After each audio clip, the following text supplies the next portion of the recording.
One day, my husband casually asked about our finances, wondering how much money do we actually have in our safe. I laughed and guessed probably around $700,000 in total. However, the very next day, when I returned home, I found a signed divorce document on the living room table. Both my husband and the safe had disappeared. My name is Olivia, and at 56 years old, I am a hardworking housewife who still puts in diligent hours at my job. My passion for saving money was instilled early by my mother, who opened a savings account for me when I was a child. She taught me that each deposit would make the balance in my bank book grow, an idea I found incredibly appealing. Starting with just $1, I was thrilled to see my savings increase bit by bit as the interest accumulated, even if it was just a few cents each year. This early joy blossomed into a lifelong love for finance, guiding me to a career as a financial planner specializing in asset management. During college, a friend came to me with news about an old childhood friend, Scott, who was struggling with gambling debts and the financial burdens left by his parents. Intrigued, I agreed to meet Scott to offer some guidance. He was a charming man with an engaging smile. Despite his financial woes, there was something quite endearing about his troubled look. At my friend's urging, I helped him out, little knowing that this would lead to a complex series of events. Looking back, I might have had a small crush on Scott, but I could never have predicted the twists and turns that followed. I suggested he consolidate his debts and lower his monthly payments to get his finances back on track. Soon after, Scott and I began dating, despite my friend's warnings against it. We pressed on and eventually married. This decision would lead to unexpected challenges and dramatic changes in my life. I firmly believed that marrying Scott would enable us to tackle this family's financial issues together. Even though I had a stable income for someone my age, most of Scott's earnings went towards clearing his existing debts. I urged him to cut financial ties with his parents to avoid further debt accumulation. To help manage his expenses, I provided Scott with a monthly allowance of $2,000. When Scott decided to sever these financial dependencies, his decision was met with outrage from his mother, who berated him as an ungrateful son and expressed regret for his birth. His father also criticized me, labeling me a thieving cat. Exhausted by the constant pressure of his parents' debts, Scott finally reached his breaking point. He firmly told them he wasn't just an ATM and that he was doing his best to manage his own life. He returned to me, relieved to be free from the recurring arguments about money with his parents. Shortly after, we were blessed with the arrival of our son, Gary, a handsome boy who was the spitting image of his father and quickly became my pride and joy. As Gary grew, it became apparent that he had inherited some of Scott's traits, like his lack of discipline and indecisiveness. Over the years, Scott struggled with borrowing money from predatory lenders, dealing with loan sharks, and occasionally manipulating friends into lending him money for gambling. Despite these challenges, I managed to keep him on the right track, and after 23 years, we had managed to reduce his debt to about $13,000, nearing full repayment. However, a significant turning point occurred when Scott received a call that his father had collapsed and was hospitalized. Scott left work early and sent me a message apologizing for breaking our promise to avoid contact with his parents. He explained that his father had suffered a minor stroke. While it wasn't life-threatening, it was serious enough that he should not overexert himself. Scott expressed his desire to stay with his parents for a while to offer support during this difficult time. Despite my offer to join him, Scott insisted that I stay focused on my work and avoid the potential for mistreatment from his parents. This decision marked a poignant moment in our lives as we navigated the complexities of family obligations and personal commitments. I had provided Scott with some extra funds to help with hospital visits, anticipating that his parents might be struggling with medical bills. Since then, Scott began visiting his parents more often, each visit costing between $450 to $650 from my pocket. It appeared that my in-laws were facing financial hardships and depended on Scott for support.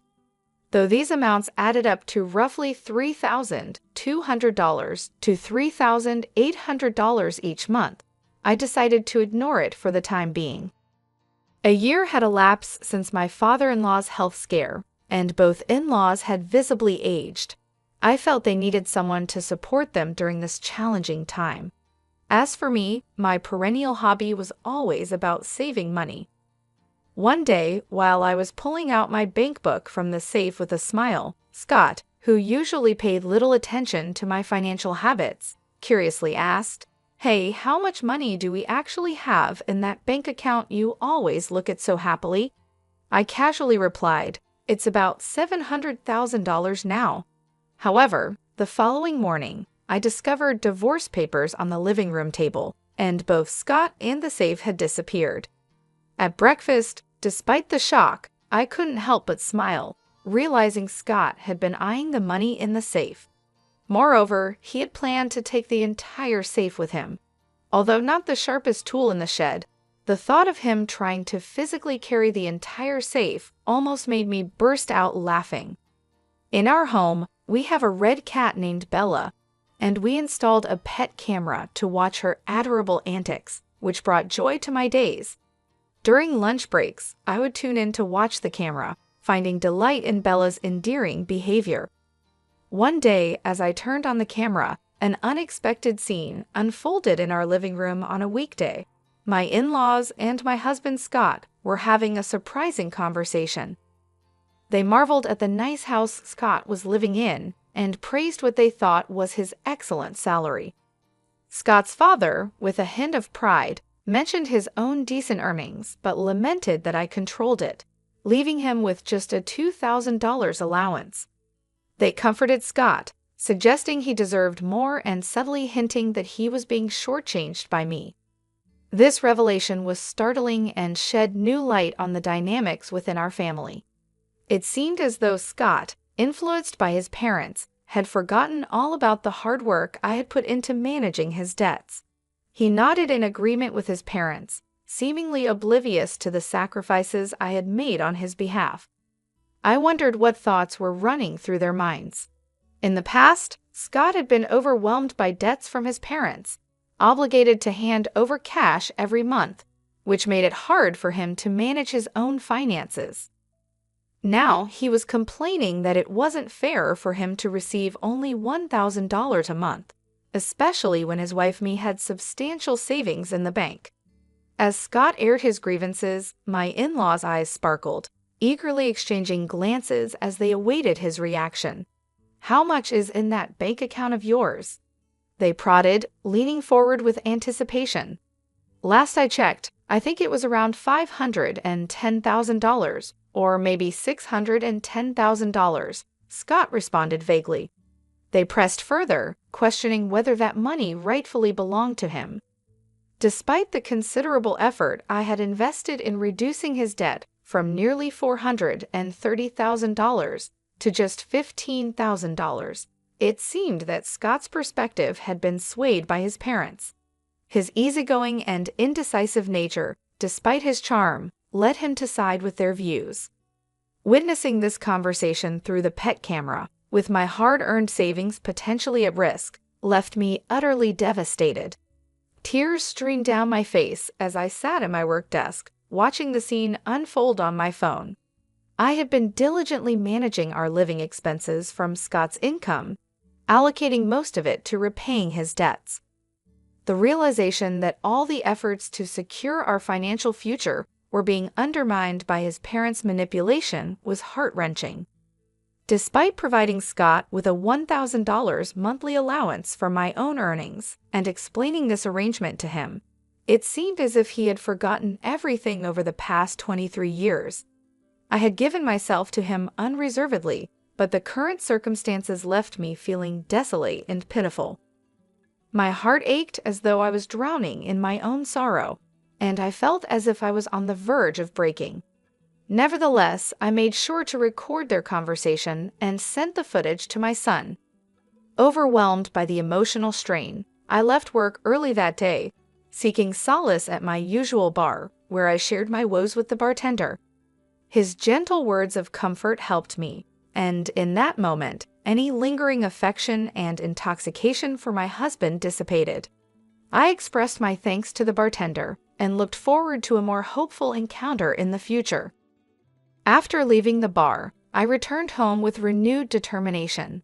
In my study, I contemplated how to retrieve the bank book that was hidden inside the safe, a daunting task. But I was ready to devise a plan to prove that underestimating me was their mistake. It was clear that gathering evidence was the first crucial step. I diligently monitored the pet camera daily, and to my dismay, more unsettling truths began to emerge. My husband was bringing a young woman into our home during what were supposed to be his work hours, treating her as if she were a regular guest, approximately 2 times a week. Witnessing my husband's infidelity crushed any remaining desire for tranquility during my moments of watching our cat, Bella, who also seemed distressed and began to avoid the area. This betrayal not only ruined my cherished relaxation time, but was also an unforgivable act of deceit. Determined to seek justice, I vowed to take stern action against them. One day, while monitoring the pet camera from work, I discovered it wasn't just the young woman causing trouble. My in-laws had returned to our house. I overheard them plotting, "Is everything arranged to take that bank book from Olivia?" They asked each other with sly grins. This revelation fueled my resolve. I was more determined than ever to protect my interests and show them that I was not someone to be trifled with. The next steps were clear: safeguard my assets and confront the betrayal head-on. I responded with confidence when my father-in-law expressed concern about the weight of the safe, offering to help. I assured him that I could handle it, knowing well that my husband, Scott, though handsome, wasn't the sharpest. In my heart, I resolved to outmaneuver these people who were scheming at such depths. I imagined using the funds from the bank book to go to a casino as a family and rebuild our lives. Despite a pang of guilt about using Olivia's savings, my in-laws had convinced Scott that their actions were justified for his happiness. They urged him to swiftly divorce the woman he was seeing and leave the divorce papers on the table, eagerly anticipating the money from the bank book and the arrival of his new wife. Scott reluctantly agreed, and their unsettling plan began to unfold. Back at my office desk, sipping coffee, I recorded the scene unfolding on my phone screen. Oddly, I found myself somewhat understanding of their motives, realizing the extent they would go for money. Yet, I was no longer upset or sad. Instead, I felt a burning determination to give them a taste of their own medicine. The day finally came when my husband inquired about the money in the passbook kept in the vault. Casually, I informed him that it contained about $500,000. The next day, upon returning home, I discovered a signed divorce paper in the living room, and both my husband and the vault were gone. Smirking over breakfast, I acted swiftly. I filed the divorce papers and reached out to my son Gary immediately. "Your father finally took the vault," I told him. "I can't believe he actually managed to carry it. It's so heavy." This ironic twist, while frustrating, was also a vindication of sorts. I was ready to start the next chapter, free from deceit and manipulation, armed with the truth and a clear conscience. After informing my son Gary about the unfolding situation with my husband, Scott, Gary suggested that it might be time to finally cut ties with him. He questioned whether Scott had managed to take everything from the vault.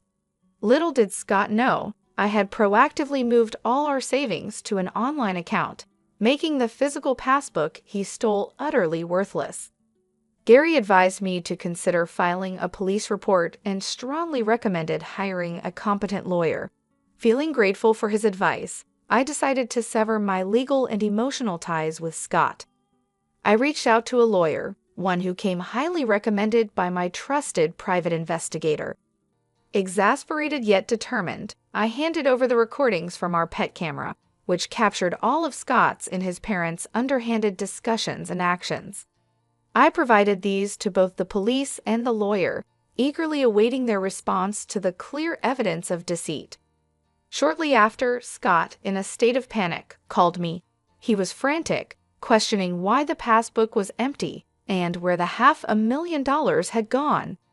I refused to engage with him directly. Calm and collected, I instructed him to communicate through my lawyer if he had any questions or concerns, and then I blocked his number to prevent any further direct contact. I officially reported the incident to the police and provided the same recording to my lawyer, reinforcing the seriousness of the case. Feeling a sense of relief, I allowed myself a moment to reflect. Karma is a real pain, I thought, satisfied with the turn of events and reassured that justice would soon be served. Not long after taking these steps, I received a call from the police. They informed me that they had apprehended Scott, although unfortunately the vault had been damaged. It appeared that in his desperation, Scott had forced it open, and in a fit of rage upon finding it empty, he or possibly his accomplices had set it on fire. The contents inside, though mostly old papers and some personal effects, were completely destroyed. Despite it being his first criminal offense, the nature of Scott's actions breaking into a safe attempted theft and property damage meant that he spent several days in police custody. His parents, who were implicated in the planning, but not the direct action, were released but given a stern warning by the authorities. After his release, Scott's desperation spiraled further out of control. He broke into our former residence, demanding entry and claiming that everything was just a small prank. He insisted that we were still married, causing a significant scene that alarmed the neighbors and required police intervention once again. This final act of desperation by Scott only underscored the necessity of the precautions I had taken. It was clear that I had made the right decision to protect myself legally and financially.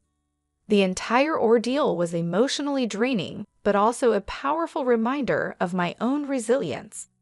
I had managed to stay one step ahead throughout this tumultuous period, safeguarding not only my financial assets, but also my peace of mind. Now, as I looked forward to a quieter, more stable future, I felt a profound sense of closure and readiness to move forward. The tumult of the past months had been challenging, but it reaffirmed my capabilities and strength. I was ready to rebuild, focusing on my well-being and that of my son, free from the deceit and manipulation that had marred my previous life with Scott. After the latest incident involving my ex-husband, I didn't hesitate to act swiftly. I immediately called the police, and he was taken into custody once again. Following this, I contacted my lawyer to begin the legal proceedings necessary to obtain a restraining order against him and to explore the possibility of seeking compensation for the emotional distress caused by his infidelity and the subsequent chaos he brought into our lives. Although I had reservations about the feasibility of securing financial support from his economically strained family, I was resolved to pursue alimony.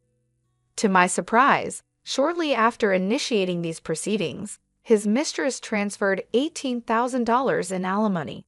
However, their relationship faltered soon after the vault incident. As the money depleted, so did their commitment to each other.